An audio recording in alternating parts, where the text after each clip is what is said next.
name's Claire, and it's Thursday. Yes, Thursday. And we're talking on Twitter political ads and data voids. So, this is one of the more dangerous ones to chat about. It's Thursday, yes, exactly, Matt. This is one of the more dangerous ones to talk about because it does touch on politics, but it's something I have some experience in with all the work we've been doing in Recommenders, and I think it's interesting, and I think it's an important one to talk about, so I'm going to talk about it. So yesterday, Twitter makes the announcement through the CEO's account, Jack Dorsey, that we've made the decision to stop all political advertising on Twitter globally. We believe political message reach should be earned, not bought. Why? A few reasons. Thread. And then he goes on and he gives a very insightful thread, which I encourage people to read. The long and short of it really, though, is he acknowledges the challenges faced in a sort of algorithmically sorted feed. The machine learning and the amplification issues that everyone knows Twitter and Facebook are facing. Though unlike Facebook, Twitter's a lot more replaceable. He doesn't mention that, but that's one of the reasons why they've got to be a lot more sensitive. It's a lot easier to take Twitter out of your life than it is Facebook. But he has also been vocal as a CEO in the Senate hearings and other places about his company's role. So I feel like there is a bit more responsibility in Twitter on this topic. But his main point primarily is that political adverts circumvent any measures they can take on controlling fragmentation or hyper-targeting in their platform. You know, anyone using sort of normal tweets has to go through the system, can be vetted. There's a whole bunch of safeguards in place they can develop, and they're developing new ones, which will go for that. Paid media just circumvents that. It is worth sort of taking a moment to sort of talk between the distinction between earned media, paid media, and the third one I'm forgetting the name of now. So paid media is just flat out you purchase an ad on a banner, a billboard, on Twitter, whatever, right? You have paid direct money for that. Earned media is like someone on Twitch streaming your game. That's earned media. So that's stuff that through your product and your loyalty stuff you've earned. The third kind is around indirect advertising. So that's things like when you sponsor an exhibit of art as a corporation, there's a lot of associative spend stuff you can do. So what they're primarily talking about here, almost entirely, is the direct ad purchase. And the direct ad purchase is really problematic for a bunch of reasons towards the algorithm. So it's funny because we talk about this issue purely in the concept of social media, and we treat it like it's a entirely new issue, and it's really not. So if you go back to the older days of sort of messaging and PR and corporate politics, a lot of companies would have a very regional message, and a lot of politicians would have a very regional message. And how they displayed themselves in a given area was different to how they displayed themselves in another area. Regional offices had a lot of sway. And that was okay because the internet didn't exist. And while things like the Telegram existed and national newspapers existed, they were less of a factor. National newspapers were really the sort of first evening factor where, and that's why things like the New York, that's why news segments would often say, what's on the paper's headline today? Like, what's on the front page? And they'd go through the different front pages.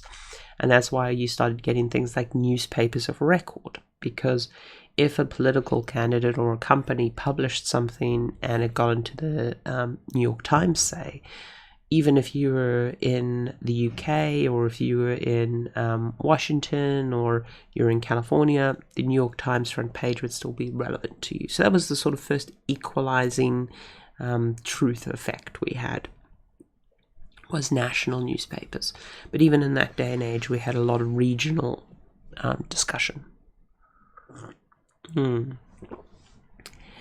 But now, what's been happening in sort of so prior to that, like you would have people go on political campaign trail and they would just flat out alter their speeches depending on where they were talking. They would just change the message they were promising, or the political or the corporate advertising slogan would change. Some hilarious examples of this is the invention of Fanta by the Coca-Cola company to keep selling Fanta to the Nazis while, still being, they wanted to maintain all their bottling factories and everything. And, so Fanta Nazis, everyone kind of knows that story. A hilarious Sony relevant story, because, I like to take pot shots at my money daddy as well, just to sort of even things out. Is the French adverts for the PlayStation Portable, PSP. They were very French, and they went fine over in the French market, but when the rest of the world saw them, it was like, what the fuck, PlayStation?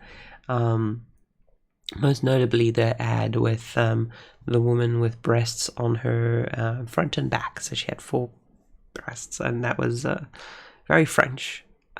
It did not go over well in a global marketing sense. So regional marketing it still exists, but for a long time it sort of went the way of the dinosaur. But now that we have Facebook and we have Twitter, it's once again possible to do this hyper-targeted advertising.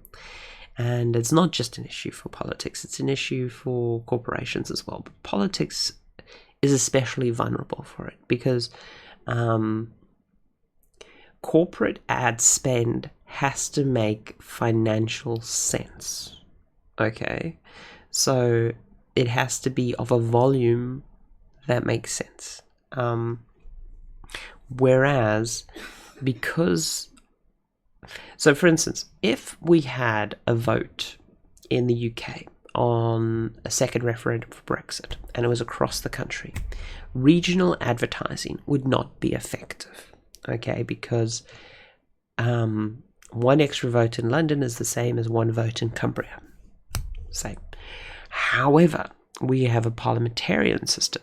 So as we come up to the December elections, what will happen is there will be safe seats and there will be swing seats, right? Because of how it works.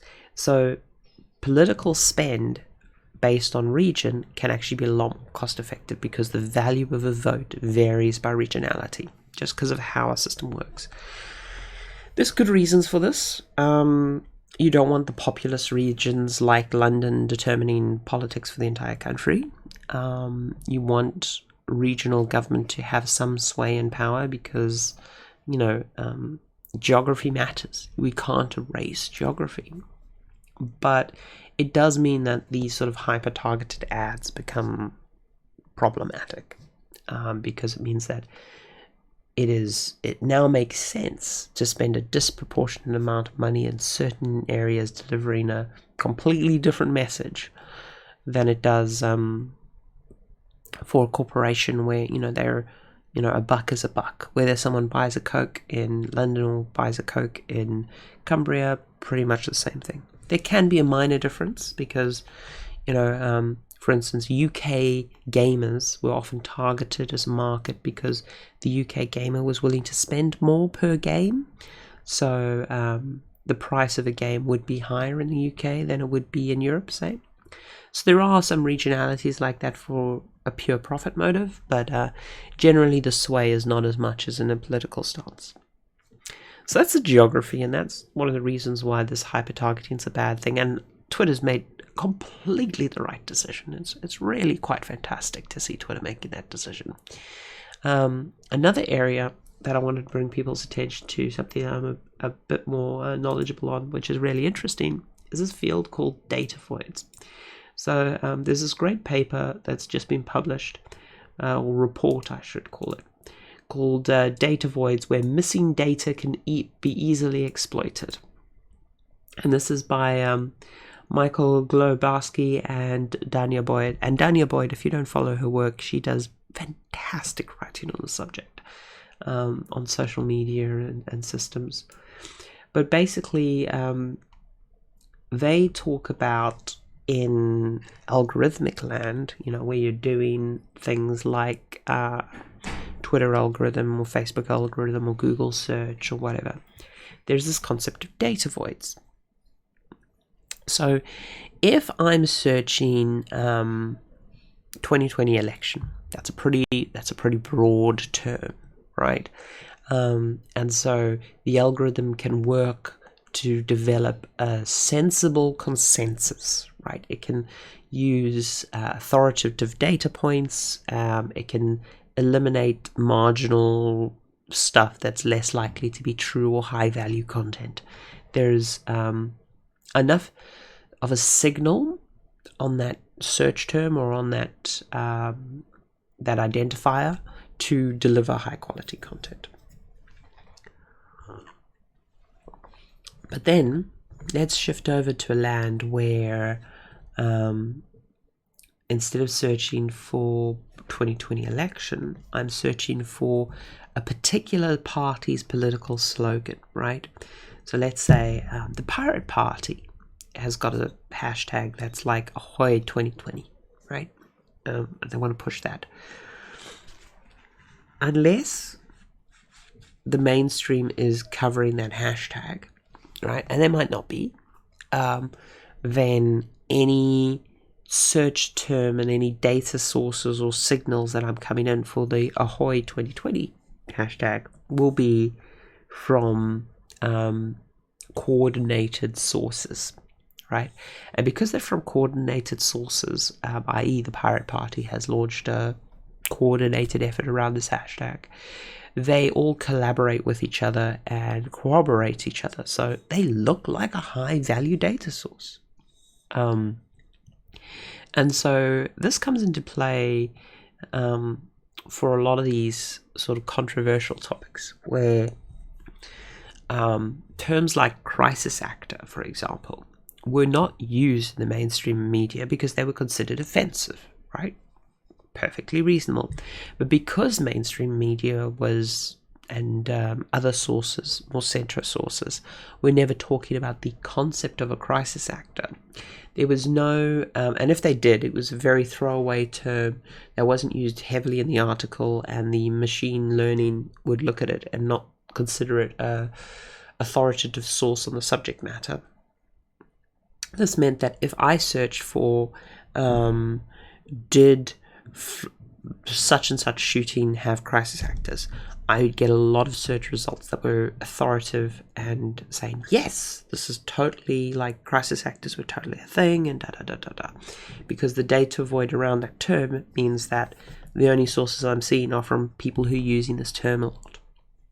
There's also linguistic differences, right? So, for instance, if I search for posh language, like if I search for how to write a curricular CV, or how to write a curriculum vitae, or formatting, blah blah blah, I'll get a lot of academic, high value sources, right? Where they'll be like, this is totally how you should do it. They'll be from respectable people, da da da da da da.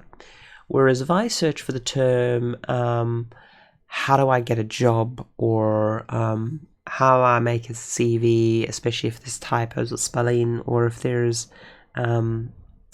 ethnic or gendered language in there, then I'm much more likely to get sources that are targeted towards me. And because of a whole bunch of systems, they're probably not as great sources. Likewise, more sort of academic or centrist sources are more likely to use highbrow language, right? They're likely to use, like, for instance, if you're looking about pregnancy and abortion, you're going to be using, in academia sense, you're going to be using these emotionally neutral words. Whereas if you're searching when is my baby alive, say, right, that's super emotionally loaded. It's a phrase. That exact term, when is my baby alive, has probably never appeared, or unlikely to appear, in an academic or a more neutral article. So you'll get a lot of very emotional, low value content. So this is basically how a data void works. The other thing is it can fragment on language. So for instance, let's say you live in a country that speaks Dutch and French, and there's a political issue that is generally speaking, divided between the French or the Dutch part of the country. If you search for the term in the given language, you will then be biased towards that stuff. And this is not a huge problem when we have a large corpus of data, because the larger the data set, the more likely we are to provide a high value source. But the term data void basically is like a power vacuum. It's a power gap, right? So you can get into a situation where if you're searching for, I don't know, SWAT Pete. Well, actually, no, like searching for Black Pete now, there's so much data. But let's assume this is back in 2005 or whatever, and you're searching for SWAT Pete. The French articles will be much more negative than the Dutch articles. It's just how it'll play out. But now that there's been enough coverage and there's enough of a body of material, it's no longer a data void. So even though it is fragmented, there's better ways of solving out that problem. And so that's why in political and in corporate terms, you're going to find companies lean heavily more, and companies and political campaigns will be heavily more into phrases. Things like Crooked Hillary, things like Pizzagate, all these kind of terms, they're quintessential data voids, ways of gaming the algorithm. You will see this across the board. Pretty much every engineer who works in the space knows it's a problem. There's no really solid solutions for it. This paper, it's really good. This paper has a section on search adjacent recommended systems, and I mean, this paper is mostly talking about vulnerabilities to data voids and why they're a problem, because we're not really at the point of solid solutions. But it does have a section on search adjacent recommended systems and managing data voids. So if anyone is interested in this, or if you're dealing with this kind of area, it's definitely worth reading this paper. One of the potential solutions for data voids, because they've been talked about for a while, and something I've been looking into is what we call semantic erasure. So this is where you identify a word and you go back to its sort of root, right? So let's say you've got the word kill, murder, slaughter, a whole bunch of those sort of negative words around one person, ending or destroying, things like that, ending another person, right? You can identify their semantic parent through natural language and semantic webs, and you can go, right, all of these relate down to this semantic node, and then what you can do is you can collapse that space. Now, it does mean that you're potentially losing distinction, like if someone's looking for the difference between slaughtering animals and killing people, for example. But what it means is, in the situation where you do not have enough data around a particular search term or around a particular combination of search terms, you can regress back to the more safe and more neutral semantic option. It does mean that in theory you are going to lower the quality of specific searches, but I think it's a trade-off that's probably a good one. So I've been playing around with that concept a lot. So yeah, there are ways to tackle it, I think, but the core takeaway from Jack's thread on political advertising, which I think is really the kicker, is that